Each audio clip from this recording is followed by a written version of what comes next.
बज चुका है। चुनाव आयुक्त ने प्रेस कॉन्फ्रेंस कर जानकारी साझा की। उन्होंने बताया कि 2 मार्च को प्रदेश में निकाय चुनाव के लिए वोटिंग होगी, तो वहीं 12 मार्च को निकाय चुनाव के नतीजे सामने आएंगे।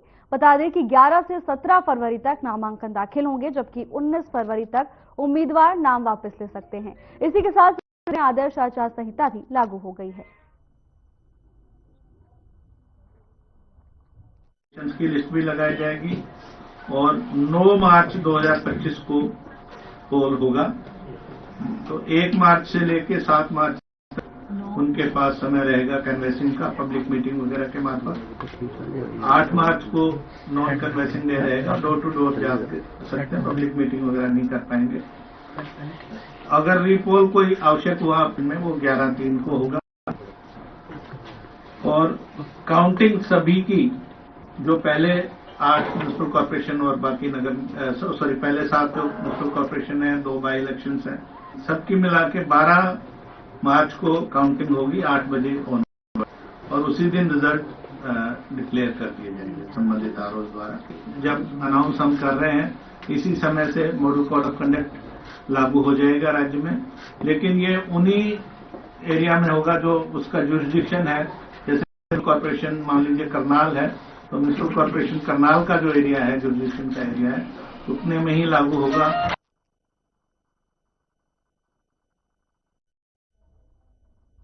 बल्लभगढ़ बनियावाड़ा में पिछले 5 दिनों से लापता 8 वर्षीय शख्स की उसी के घर में रहस्यमयी परिस्थितियों में डेड बॉडी मिली है। पुलिस ने शव को कब्जे में लेकर पोस्टमार्टम के लिए फरीदाबाद के सिविल अस्पताल भिजवा दिया है। फिलहाल पुलिस मामले की जांच कर रही है। बता दें कि पुलिस के मुताबिक मृतक विक्रांत सिंघल 38 साल का था और होने की रिपोर्ट भी पुलिस ने दर्ज की हुई थी। डेड बॉडी इन्हीं के घर से बरामद हुई। आरोपी के खिलाफ प्रॉपर्टी विवाद का एक मुकदमा दर्ज कर लिया गया है।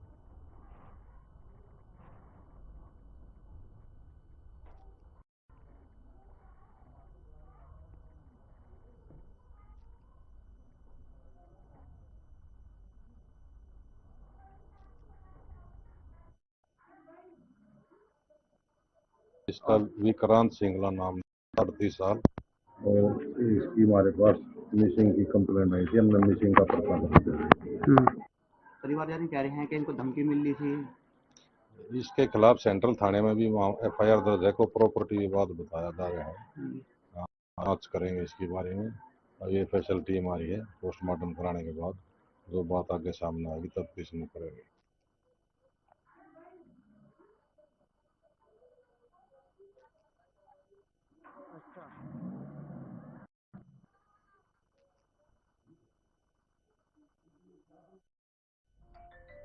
खबर फरीदाबाद से है, जहां सेक्टर 12 स्थित होटल में बजट के विश्लेषण को लेकर Faridabad chamber of commerce and industry से जुड़े उद्योगपतियों की बैठक हुई।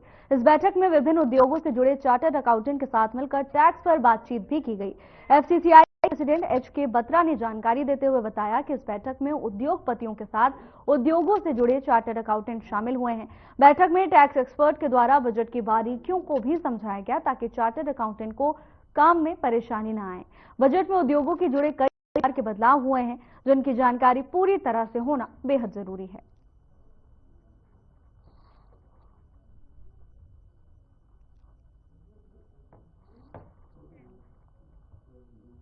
हरियाणा सरकार द्वारा प्रत्येक कार्य दिवस सुबह 10 से 12 बजे तक समाधान दिवस मनाया जाता है और इस दौरान नगर निगम आयुक्त A मोना श्रीनिवास ने कहा कि 10 से 12 बजे तक समाधान शिविर में शिकायत लेकर आने वाले प्रत्येक प्रार्थी की शिकायतों को प्राथमिकता से सुनकर उनका निवारण किया जाता है।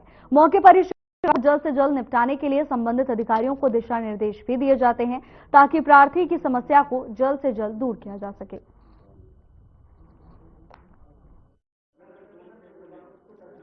उसी से रोजी रोटी कमाते खाते हैं, बच्चे पल रहे हैं। वो आके रोता तो उनकी घरवाली आके परेशान करते कर पैसे दो कर, उनको देते नहीं है तो फिर बाजार बंद करवा रहे हैं। कोई ट्रैफिक नहीं लगती, कोई परेशानी नहीं है। ये हमारे भाई सब कोई हमारे से कुछ नहीं होता, कुछ नहीं दिया जाता। बढ़िया अपने परिवार की तरह हमारे अपने रोजी रोटी कमाए बहुत अच्छे हैं। कितने पैसे ले लेते हैं? कुछ भी नहीं लेते, कुछ भी नहीं लेते। 15 साल हो गए मेरे खाली लाइट के। और इन्होंने हमारा इतना सहयोग दिया है कि कोई भी किसी के ये जो जिसके नाम शिकायत दिए पैसा उगाते हैं, ये शिकायत करता है, जो क्या क्या पैसे लेते लड़का कौन लड़का? जिसके नाम शिकायत दी है अभी? वो ठेकेदार है, वो हमको लगा। हम लोग जो है 20-22 साल से कमाते हैं और कुछ व्यक्ति ऐसे हैं जो यहाँ नगर निगम में, थानों, 3 महीने से किसी ने कंप्लेंट दी रखी है। ACP, मतलब हर जगह कंप्लेंट दे रही, बाजार बंद होनी चाहिए। कौन है ये लोग? क्या पैसे? ये रोहतास पुत्र कर्ण सिंह है, जिसने मुझसे पैसे भी लिए इसने। कितने पैसे लिए? इसने मुझसे 50,000 डिमांड की थी, मैं सच बोलूंगा 20,000 रुपये इसने लिए मुझसे जी। और उसके बावजूद कंप्रोमाइज भी हुआ। नगर निगम के कुछ पदाधिकारी भी थे यहाँ पे, उनके सामने उन्होंने बोला कि भाई चलो इसकी चोट लग गई, कुछ भी नहीं था, फिर भी वो पट्टी झूठ बांध के आया था। मैंने उसको 20,000 रुपये भी दिए, उसके बावजूद में भी ये परेशान कर रहा है, मेरा नाम ले रहा, पाल करके नाम पूरा ले रहा है। देखो, समाधान शिविर में इससे पहले कुछ लोग आए थे, जिसमें कि एक ये पता चला कि किस तरह की शिकायत आ रही है कि कोई अवैध उगाही इन लोगों से कर रहा है। तब ये भी एक हम लोगों ने ये किया था कि जहाँ पर भी ऐसे बाजार लग रहे हैं जो ट्रैफिक को अवरुद्ध करते हैं या लोगों की आवाजाही को परेशान करते हैं, उस तरह के बाजार ये लोग नहीं।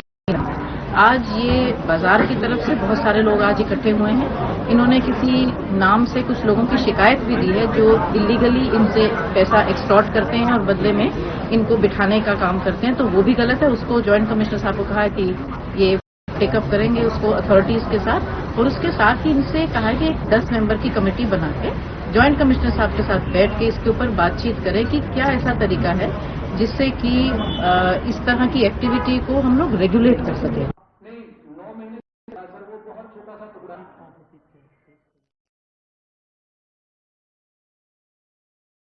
खबर फरीदाबाद से है, जहां नगर निगम मुख्यालय के सभागार में कार्य दिवस के दिन समाधान शिविर का आयोजन किया गया। बता दें कि इस दौरान लगने वाले समाधान शिविर में आम की समस्याओं को सुनने के लिए नगर निगम कमिश्नर ए मोना श्रीनिवास मौजूद रहीं। बता दें कि इस दौरान उनके साथ विभाग के अन्य अधिकारीगण भी यहां पर मौजूद रहे। समाधान शिविर में कमिश्नर ने लोगों की समस्याओं को तुरंत प्रभाव से समाधान करने के निर्देश जारी किए।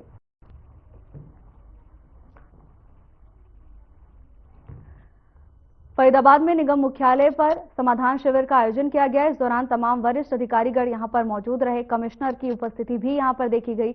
आला अधिकारियों को निर्देशित किया गया है कि जल्द से जल्द सभी समस्याओं का निवारण किया जाए। बता दें कि जनता की समस्याओं को दूर करने के लिए यहां पर प्रशासन और शासन की ओर से लगातार प्रयास किए जा रहे हैं और इसी कड़ी में फरीदाबाद में कार्य दिवस के अवसर पर समाधान शिविर का आयोजन किया गया। निगम मुख्यालय में यहां समाधान शिविर लगाया गया, तमाम अधिकारीगण मौजूद रहे और निर्देश जारी किए गए हैं कि जल्द से जल्द सभी की समस्याओं को दूर किया जाए।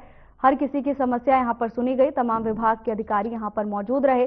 कमिश्नर की ओर से भी तमाम आदेश जारी किए गए हैं। कमिश्नर ने लोगों की समस्याओं को दूर करने का निर्देश दिया। कैबिनेट मंत्री कुलदीप सिंह धालीवाल ने दिल्ली के मुख्यमंत्री आतिशी के खिलाफ दर्ज FIR पर बयान दिया। उन्होंने कहा कि ये बीजेपी का हिटलर जैसा रवैया है। अगर कोई विरोधी बोलता है तो उसके खिलाफ केस दर्ज करो। इसके साथ ही उन्होंने कहा कि दिल्ली में बीजेपी पूरी तरह गुंडागर्दी पर उतर आई है। इतना ही नहीं, उन्होंने दिल्ली में फिर से आम आदमी पार्टी की सरकार बनने का दावा भी किया है। बीजेपी ने सत्ता प्राप्ति वास्ते ख्याल है कि इतिहास कभी इदा नहीं होगा कि मुख्यमंत्रियों के बच्चे मुख्यमंत्रियों को जेलों, डिप्टी CM ਨੂੰ जेलों, हुण मौजूदा जिहड़े CM ने आतिशी जी उन्होंने ते पर्चा, ये मेरा ख्याल मैं तो कभी हिस्ट्री कहती भी पोलिटिकली कोई इदा होया हो।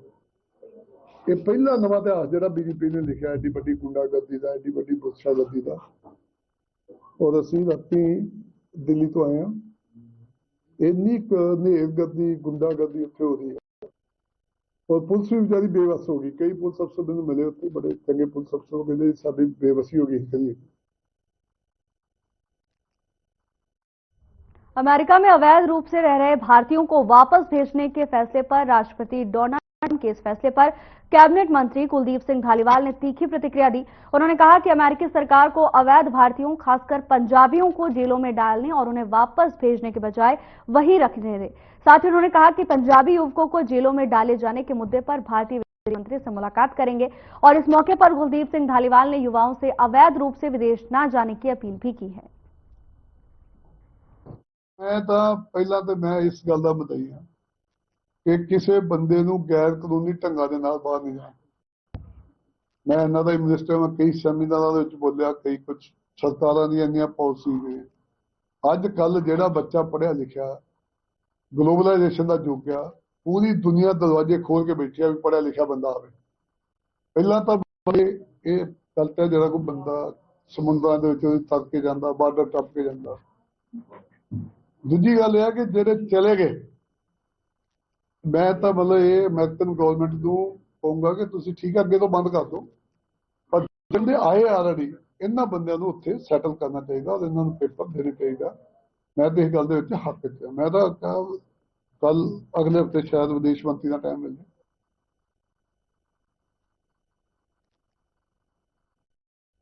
हरियाणा से जल यात्रा खनौरी बॉर्डर पहुंची। बता दें कि जगजीत सिंह डल्लेवाल का आमरण अनशन अभी भी जारी है। हरियाणा से आए किसानों ने कहा कि जगजीत सिंह डल्लेवाल सबकी लड़ाई लड़ रहे हैं और हम उनके लिए अपने ट्यूबवेल का जल लेकर आए हैं ताकि अब से वो किसी भी बंद बोतल का पानी ना पिएं।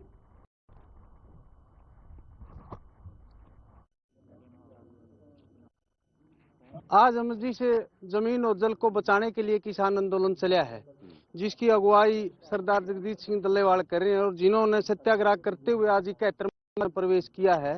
हम उनके लिए, उनके जीवन के लिए, क्योंकि वो केवल जल ग्रहण ही करते हैं, हम हमारे खेतों का पानी, जिस जल को और जमीन को बचाने के लिए आंदोलन चला है, डल्लेवाल साहब के लिए लेके आए हैं। जल ग्रहण नहीं करेंगे बल्कि खेत ग्रहण करेंगे। इसलिए हमारे ग्रामीण इलाके में सभी बहनों और भाइयों की ओर से हम अपने अपने गांव से जल लेकर के आज खनौरी मोर्चे पे आए हैं। मैं कहना बहुत बड़ा उपराला है, एक चेतावनी के रूप दे विच जिहड़ा पानी खेतों का लेके आए ने, जिहड़ियां फैक्ट्रियां ने साडा गंदला पानी कीता ਉਹੀ ਸਾਨੂੰ ਸੋਧ ਕਰਕੇ ਜਿਹੜੇ ਪਿਆ ਰਹੀਆਂ ਨੇ ਉਹਨਾਂ ਤੋਂ ਪਾਸਾ ਮੋੜਨ ਵਾਸਤੇ ਇੱਕ ਮੈਸੇਜ ਹੈ, ਸੁਨੇਹਾ ਲੋਕਾਂ ਨੂੰ। ਇੱਕ ਜਿਹੜਾ ਸਾਡਾ ਸ਼ੁੱਧ ਪਾਣੀ ਲਈ ਲੜ ਰਿਹਾ ਡੱਲੇਵਾਲ ਸਾਹਿਬ, ਉਹਨਾਂ ਦਾ ਇੱਕ ਸੁਨੇਹਾ ਲੋਕਾਂ ਨੂੰ, ਪਾਣੀ ਤਾਂ ਹੀ ਸ਼ੁੱਧ ਰਹਿਣਾ ਜੇ ਸਾਡੀ ਖੇਤੀ ਰਹਿਣੀ ਹੈ ਤੇ ਸਾਡੀ ਜ਼ਮੀਨ ਰਹਿਣੀ ਹੈ। ਤੋਂ ਨਹੀਂ ਜ਼ਮੀਨ ਵੀ ਜਾਣੀ ਹੈ, ਸਾਡਾ ਪਾਣੀ ਵੀ ਜਾਣਾ। ਤਾਂ ਮੈਂ ਅੱਜ ਖਾਸ ਕਰਕੇ ਜਿਹੜਾ ਭੁਲੇਖਾ ਸੀ ਲੋਕਾਂ ਨੂੰ, ਦੇਖੋ ਪਿਛਲੇ 71 ਦਿਨ ਤੋਂ ਸਰਦਾਰ ਜਗਜੀਤ ਸਿੰਘ ਡੱਲੇਵਾਲ ਸਾਡੇ ਕਿਸਾਨਾਂ ਦੀਆਂ ਜ਼ਮੀਨਾਂ ਬਚਾਉਣ ਵਾਸਤੇ, ਖੇਤੀ ਬਚਾਉਣ ਵਾਸਤੇ ਇਕੱਲੇ ਪਾਣੀ ਦੇ ਉੱਤੇ ਬੈਠੇ ਹੋਏ ਨੇ। ਉਹਨਾਂ ਨੇ ਪਿਛਲੇ 71 ਦਿਨਾਂ ਤੋਂ ਇੱਕ ਬੁਰਕੀ ਵੀ ਰੋਟੀ ਦੀ ਆਪਣੇ ਗਲੇ ਤੋਂ ਅੱਗੇ ਨਹੀਂ ਟਪਾਈ, ਸਿਰਫ ਪਾਣੀ ਤੋਂ ਇਲਾਵਾ। ਤਾਂ ਕਿਸਾਨਾਂ ਨੇ ਇਹ ਸੋਚਿਆ ਕਿ ਜੋ ਸਾਡੀਆਂ ਜ਼ਮੀਨਾਂ ਬਚਾਉਣ ਵਾਸਤੇ ਰੋਟੀ ਨਹੀਂ ਖਾ ਰਹੇ, ਇਕੱਲੇ ਤੇ ਬੈਠੇ ਨੇ, ਉਹ ਇੰਡਸਟਰੀ ਦੇ ਵਿੱਚ ਬਣਿਆ ਹੋਇਆ ਬੋਤਲਾਂ ਦਾ ਪਾਣੀ ਕਿਉਂ ਪੀਣ। ਉਹ ਉਹਨਾਂ ਹੀ ਖੇਤਾਂ ਦਾ ਜਿਨ੍ਹਾਂ ਨੂੰ ਬਚਾਉਣ ਵਾਸਤੇ ਉਹ ਬੈਠੇ ਹੋਏ ਨੇ, ਮਰਨ ਵਰਤੇ ਬੈਠੇ ਹੋਏ ਨੇ, ਉਹਨਾਂ ਹੀ ਖੇਤਾਂ ਦੇ ਟਿਊਬਵੈਲਾਂ ਦਾ ਪਵਿੱਤਰ ਜਲ ਕਿਉਂ ਨਾ ਪੀਣ। ਜਿਹੜਾ ਇਹ ਟਿਊਬਵੈਲਾਂ ਦਾ ਪਾਣੀ ਲੈ ਕੇ ਆਏ ਹੈ ਕਿ ਜਿਹੜੀ ਪੂੰਜੀਪਤੀ ਪਾਣੀ ਨਹੀਂ ਪੀਣਾ ਅਸੀਂ ਪਾਣੀ ਪੀਣਾ ਤਾਂ ਪਿਆਵਾਂਗੇ ਵੀ। ਸਾਡੇ ਜਗਜੀਤ ਸਿੰਘ ਡੱਲੇਵਾਲ ਜਿਹੜੇ ਸਾਡੇ ਲਈ ਖੇਤੀ ਲੜੀ ਅਨਸ਼ਨ ਤੇ ਬੈਠੇ ਹੈ, ਮਰਨ ਵਰਤ ਤੇ ਬੈਠੇ ਹੈ, ਉਸ ਲਈ ਪਾਣੀ ਲੈ ਕੇ ਆਏ ਆ ਵੀ ਅਸੀਂ ਆਦੇ ਹਾਂ ਵੀ ਪੂੰਜੀਪਤੀਆਂ ਦਾ ਪਾਣੀ ਛੱਡ ਦਈਏ, ਜਿਹੜਾ ਸਾਡੇ ਖੇਤਾਂ ਦੇ ਵਿੱਚ ਲਾਉਂਦੇ ਆ, ਤਿਆਰ ਕਰਦੇ ਆ, ਉਹੀ ਪਾਣੀ ਡੱਲੇਵਾਲ ਸਾਹਿਬ ਨੂੰ ਪਿਆਉਣ ਵਾਸਤੇ ਲੈ ਕੇ ਆਏ ਆ। ਔਰ ਦੂਜੀ ਗੱਲ, ਸਾਡੀਆਂ ਜਿਹੜੀਆਂ ਮੰਗਾਂ ਹੈਗੀਆਂ ਉਹਨਾਂ ਲਈ ਡੱਲੇਵਾਲ ਸਾਹਿਬ ਜਿਹੜੇ ਮਰਨ ਅਨਸ਼ਨ ਤੇ ਬੈਠੇ ਹੈ ਨਾ, ਉਹਨਾਂ ਨੇ ਮੰਨ ਲਓ ਵੀ ਕੋਈ ਵੀ ਚੀਜ਼ ਮੂੰਹ ਬੁੱਲਾਂ ਤੱਕ ਵੀ ਕੋਈ ਚੀਜ਼ ਲੈ ਕੇ ਨਹੀਂ ਗਏ। ਅਸੀਂ ਜੇ ਦੇਗ ਵੀ ਲੈ ਕੇ ਆਏ ਆ।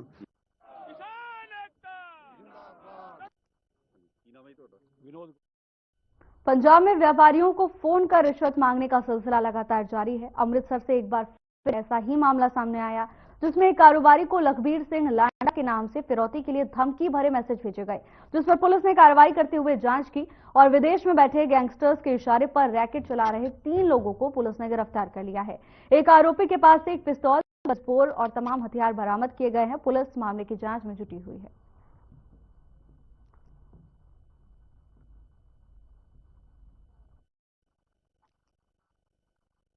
देखो बड़ी सिंपल गल है, एक्सटॉर्शन है, बड़ा हीनियस क्राइम है। जो कि फरौती की कॉल ਆਪਾਂ ਜਿਹੜੇ ਬਿਜ਼ਨਸ ਹਾਊਸਿਸ ਨੂੰ ਆ ਰਹੀ ਹੈ, ਉਹਦੇ ਵਿੱਚ ਜਿਹੜੀ ਅਸੀਂ ਬੜੀ ਜ਼ੀਰੋ ਟੋਲਰੈਂਸ ਪਾਲਿਸੀ ਰੱਖੀ ਹੈ। ਇਹਦੇ 'ਚ ਇੱਕ ਬਿਜ਼ਨਸ ਪਰਿਵਾਰ ਹੈ ਜਿਹੜਾ ਸਾਹਮਣੇ ਨਹੀਂ ਆਉਣਾ ਚਾਹੁੰਦਾ। ਸਾਨੂੰ ਪਤਾ ਲੱਗਿਆ ਵੀ ਉਹਨਾਂ ਤੋਂ ਜਿਹੜਾ ਆਪਣੇ ਲੰਡਾ ਹਰੀਕੇ ਹੈ, ਉਹਦੇ ਵੱਲੋਂ ਇੱਕ ਵੌਇਸ ਮੈਸੇਜ ਆਇਆ ਤੇ ਉਹਨੇ ਫਰੌਤੀ ਦੀ ਮੰਗ ਕੀਤੀ। ਉਸ ਤੋਂ ਬਾਅਦ ਜਿਹੜੀ ਹੈ ਇਨਵੈਸਟੀਗੇਸ਼ਨ ਇਹਦੀ ਸ਼ੁਰੂ ਹੋਈ। ਅਸੀਂ ਕੇਸ ਵੀ ਵੈਸੇ ਰਜਿਸਟਰ ਕੀਤਾ ਸੀ ਕਿ ਜਿਹੜੇ ਵੀ ਬੰਦਾ ਫਰੌਤੀ ਮੰਗੇਗਾ, ਕਈ ਵਾਰੀ ਸਾਡੇ ਕੋਲ ਜਿਹੜੇ ਕੰਪਲੇਨੈਂਟ ਨਹੀਂ ਆਉਂਦੇ, ਸੋ ਉਸ ਸੰਬੰਧ ਦੇ ਵਿੱਚ ਅਸੀਂ ਇਨਵੈਸਟੀਗੇਸ਼ਨ ਕਰਦੇ ਕਿ ਕੌਣ ਗੈਂਗ ਮੈਂਬਰਸ ਨੇ, ਕਿਹੜੇ ਇਹਨਾਂ ਦੇ ਹੈਂਚਮੈਨ ਨੇ ਜਿਹੜੇ ਅੱਗੇ ਆ ਕੇ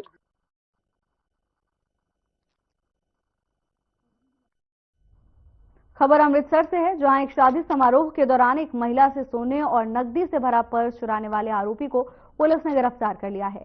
युवक का मैरिज पैलेस से पर्स लेकर भागने का सीसीटीवी सामने आया। पुलिस अधिकारी का कहना है कि पर्स में 20 तोला सोना और 1 लाख नकद भी पुलिस ने बरामद किया। आरोपी को पटियाला से गिरफ्तार कर लिया गया है।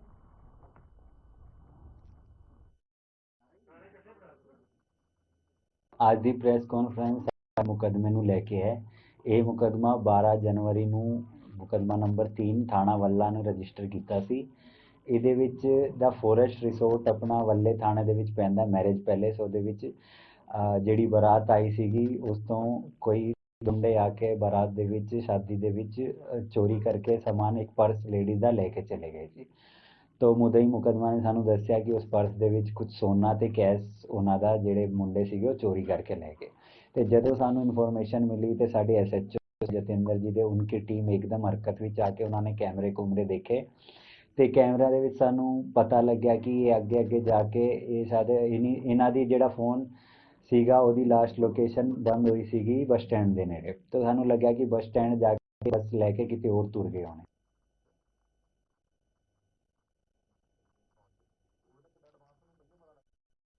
रायपुर के कुशाभाऊ ठाकरे परिसर बीजेपी कार्यालय में बीजेपी ने नगरीय निकाय चुनाव के लिए घोषणा पत्र जारी किया। बता दें कि बीजेपी घोषणा पत्र में प्रमुख वादे किए गए। इस घोषणा पत्र में बताया गया कि नजूल भूमि के स्वामित्व के लिए नया कानून बनाएंगे, सभी पट्टा धारकों को भूस्वामी बनाएंगे, रुके हुए पीएम आवास शहरी परियोजनाओं को और वर्तमान में स्वीकृत हुए 3 लाख PMAU घरों को तेजी से पूरा करेंगे, बिल और समेकित कर पटाते हैं उन्हें आवास बनाने की पात्रता दी जाएगी। महिलाओं के नाम पर दर्ज संपत्तियों पर प्रॉपर्टी कर में 25% की विशेष छूट भी प्रदान की जाएगी।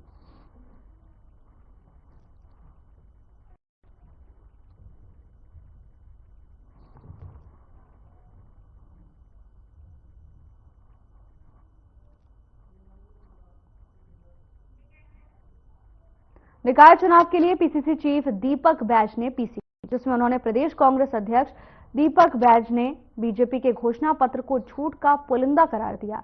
बता दें कि प्रदेश कांग्रेस अध्यक्ष दीपक बैज ने बीजेपी के घोषणा पत्र को ढकोसला और झूठ का पुलिंदा करार देते हुए कहा कि बीजेपी ने नगरीय निकाय चुनाव में जनता को ठगने की रणनीति निकाली है।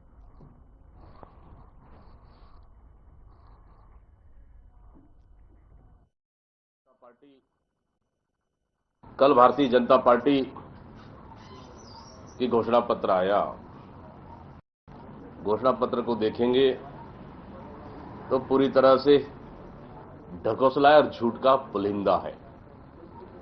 पहले ये विधानसभा में मोदी गारंटी के नाम से चुनाव में जाते हैं। मोदी गारंटी पूरा हुआ नहीं, मोदी गारंटी पूरी तरह से फेल हो चुकी है। मोदी गारंटी वेंटिलेटर पे चला गया, 1 साल हो गया। लेकिन अब नगरीय निकाय जनता को ठगने के लिए नया तरकीब निकाला है। कल भारतीय जनता पार्टी की घोषणा पत्र आया। घोषणा पत्र को देखेंगे। जहां कांग्रेस ने बीजेपी के घोषणा पत्र को झूठ का पुलिंदा बताया, वहीं बीजेपी ने कांग्रेस के घोषणा पत्र के जारी होने से पहले ही तंज कस दिया। उप मुख्यमंत्री अरुण साव ने तंज कसते हुए कहा कि कांग्रेस के घोषणा पत्र की कल्पना और समझ सबको है। उन्होंने कहा कि कांग्रेस घोषणा पत्र धूल झोंकने के लिए लेकर आती है।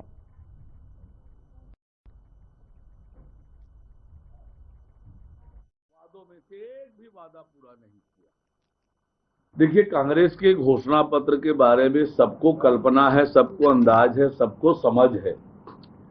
ये घोषणा पत्र और केवल जनता की आंखों में धूल झोंकने के लिए लेकर आते हैं। 5 साल सरकार में रहे, अपने घोषणा पत्र के 36 वादों में से एक भी वादा पूरा नहीं किया। तो कांग्रेस का घोषणा पत्र केवल छलावा, झूठ का पुलिंदा ही होने वाला है, ये सभी को पता है। और हमने जो कल अटल विश्वास पत्र घोषित किया है, जैसे हमने मोदी की एक गारंटी पूरी की है। हम छत्तीसगढ़ राज्य के निर्माता पूर्व प्रधानमंत्री अटल बिहारी वाजपेयी जी की जन्म शताब्दी वर्ष मना रहे हैं और हमारी सरकार ने इस वर्ष को अटल निर्माण वर्ष घोषित किया है। कांग्रेस पत्र के बाद नवनिर्मित बस स्टैंड दुकान में तोड़फोड़ कर दुकान को बढ़ाने के मामले में शाहजहांपुर नगर पालिका सीएमओ मधु नायक ने बस स्टैंड पर निर्मित दुकानों का निरीक्षण किया। इस दौरान उन्होंने पाया कि 2 दुकानों में बिम कॉलम में तोड़फोड़ की गई। इसके बाद दुकान को पंचनामा बनाकर सील कर दिया है।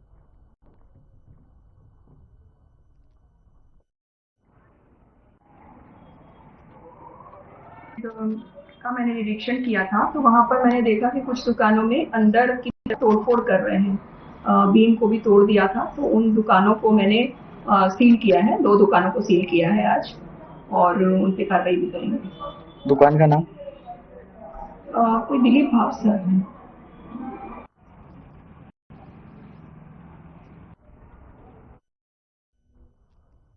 शाहजहांपुर जिले के दुधाना ग्राम पंचायत में सीसीटीवी लगाए गए। बताया जा रहा है कि ग्रामीण चोरी की वारदात से परेशान थे, जिसके चलते गांव के प्रमुख मार्ग, चौक चौराहों पर सीसीटीवी लगाए गए, जिसके बाद अब ग्रामीण सुरक्षित महसूस कर रहे हैं। ग्रामीणों का कहना है कि जब से कैमरे लगाए हैं तब से गांव में चोरी की वारदातों पर काफी अंकुश लगा है। तो वहीं ग्राम पंचायत दुधाना के सरपंच का बयान भी सामने आया। उन्होंने कहा कि गांव को हाई टेक करने का संकल्प लिया है। सीसीटीवी, डिजिटल लाइब्रेरी, वाईफाई जैसी सुविधा गांव में चालू हैं और स्वच्छता के लिए भी गांव में विशेष अभियान चलाया जाता है। लोगों को स्वच्छता के लिए जागरूक किया गया।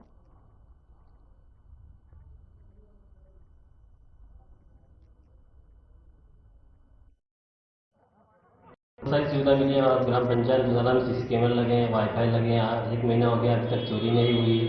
लाइब्रेरी बनी है, बहुत सारी सुविधा हुई है।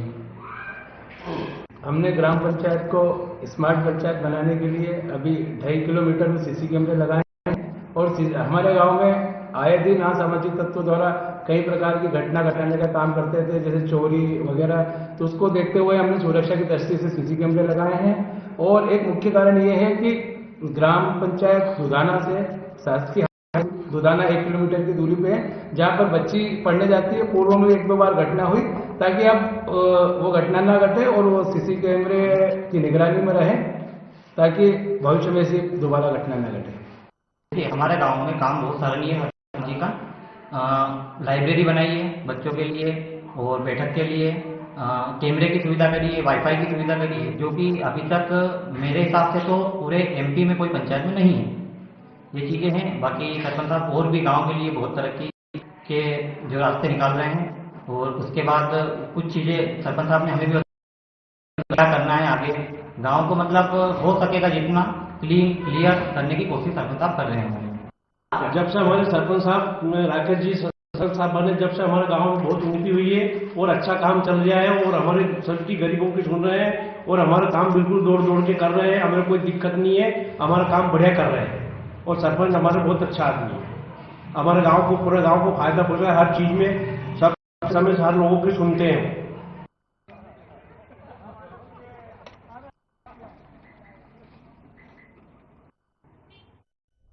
फिलहाल के लिए बस इतना ही। जल्द हाजिर होंगे नई अपडेट्स के साथ। नमस्कार।